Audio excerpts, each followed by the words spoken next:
एक बार एक रानी ने राज्य भ्रमण की सोची। उसने अपने मंत्रियों को बुलाकर विमर्श किया।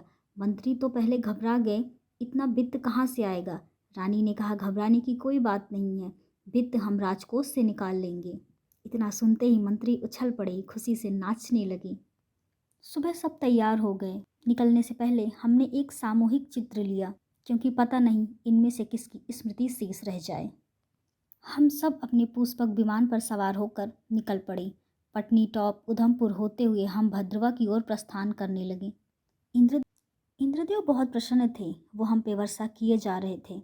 बारिश का मौसम, पहाड़ों का रास्ता कठिन तो था, पर देश की सेवा के लिए हम सब अपने प्राणों को न्यौछावर कर देने के लिए तैयार थे।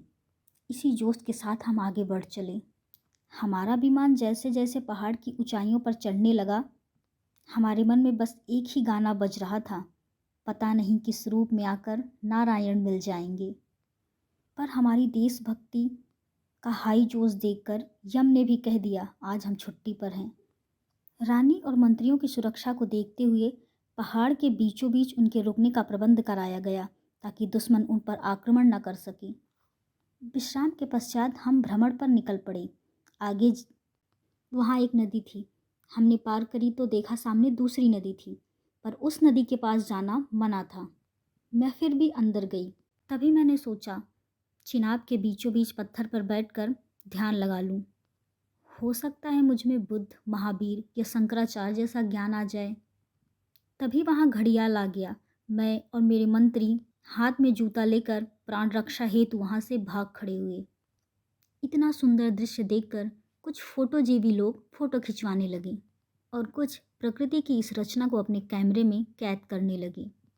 दिन ढलने को था, रात होने को थी। हम वापस लौट आए, विश्राम किया और अगले दिन हम राज्य की दूसरी दिशा में भ्रमण के लिए निकल पड़े। कुछ ही घंटों में हम जयवैली पहुंच चुके थे। वहां पहुंचते ही मेरे मंत्रीगण ने चिनाब समुद्र में सैर की सोची। तभी उनकी नाव डूब गई। सामने टापू देखकर वो अपनी प्राण रक्षा हेतु आगे बढ़े। मेरे कुछ साथी टापू पर पहले से ही मौजूद थे, जो इनको डूबता देख खुशी से नाच रहे थे। तभी एक समुद्री डाकू मेरी मंत्री की सफ़ेद टोपी देखकर मोहित हो गया और उसे छीनने के लिए उन पर आक्रमण कर दिया।